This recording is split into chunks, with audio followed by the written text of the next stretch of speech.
So the question today was about, would you renew the lease on your CRM? And most of you said yes, even though you didn't like using it.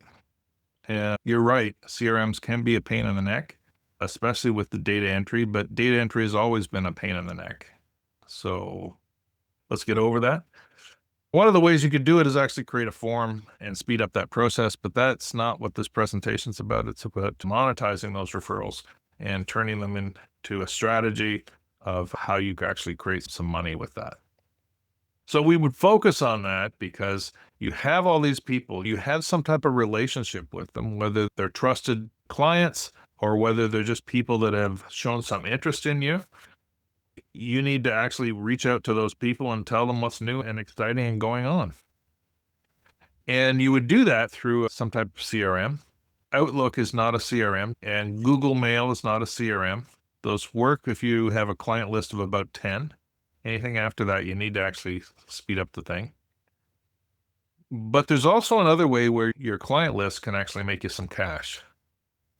And that's by not necessarily renting it out, but making strategic decisions with other business owners to basically share each other's lists.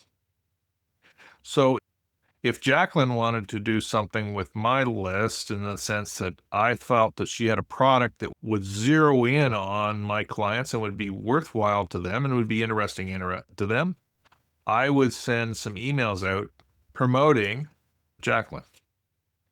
If I was looking for people who were wanting to expand their business, I would get together with JoJo and we would actually create a site that would promote that.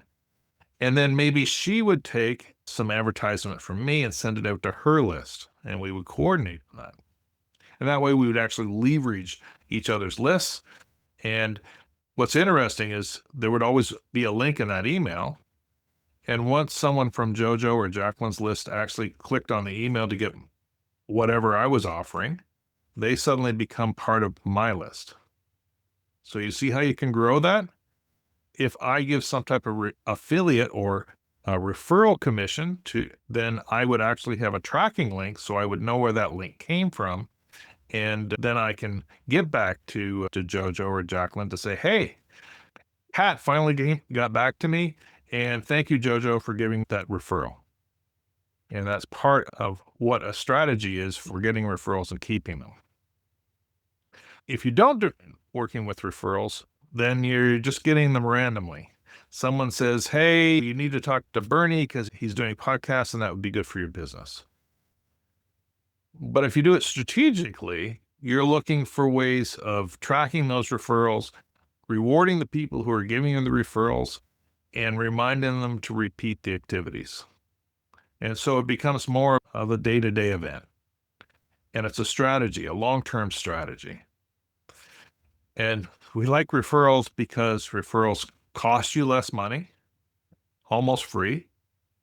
There's a trust value that you get with a referral that you don't have with cold traffic. If JoJo gives a referral to me, I'm using JoJo's trust with that person, along with my own, to create that deal. And so I have a responsibility to represent JoJo in an appropriate way that doesn't throw shade on her. So there is a responsibility you have to do as someone who's getting a referral, right? But you've broken down a lot of the barriers to doing business because you've developed a larger trust quicker. A CRM is nice because it keeps all those relationships in one place. An appropriate CRM should also keep track of the conversations you're having with the new prospect. And it should also remind you of who actually sent that prospect to you so that you can get back to them and tell them what the results were. If we can make those follow-ups automatic and consistent, then we have actually a system that we can track and monitor and figure out whether we're doing it correctly. And then we can make tweaks to it to make sure that we can get better results. So we take the tactics, which is the client list and whatever tools you're using, whether it's Go High Level or whether it's Get Response or Constant Contact or whatever it is that you're using to capture those. We figure out a system to actually asking for referrals and a way to get back to people. And then we create a strategy about that where it doesn't become an offshoot or a one-of event. It becomes part of your business. So again, your CRM needs to track every referral. You need to reward for those referrals, whether it's a thank you or a bonus or some type of recognition, or it can be cash, depending on how you set up your referral business. Your follow-up should be fast and professional, and you should also share the results back with the referrer. When you share those results back, it creates a boost by the person who actually gave you the referral, saying, hey, I did something and there was a result to it. So you're more encouraged to do it again. So we get our client list and referrals. Those lead into relationships. Those relationships lead into business and revenue, which furthers the growth, which creates a bigger list. And it just keeps rolling and rolling. But relationships are revenue. So the more relationships you can develop, the tighter those relationships develop, the easier it is to actually do business with people. It's easier to announce new products and have your client list be more receptive to that. It's just a better way of doing business. But there is an urgency to it. You can't let these things sit. Why? Didn't I get back to him?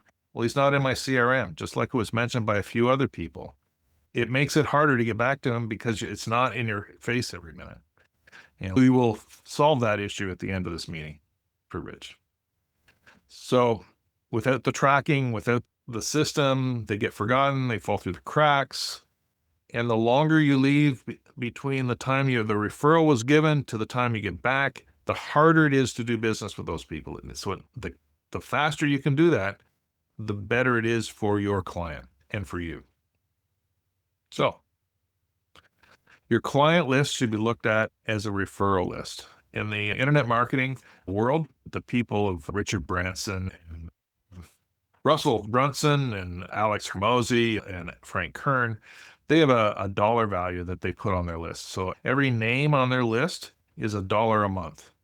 That's how they work out. So if you want to make $100,000 a month, if you were selling books and those types of things, you could actually look at it and say, hey, I need a list of about 100,000 people to promote all the time to actually generate that money. Unlock the full potential of networking with East Trade Wins. Are you eager to connect with our esteemed guest speaker and delve deeper into the ever-expanding universe of connections?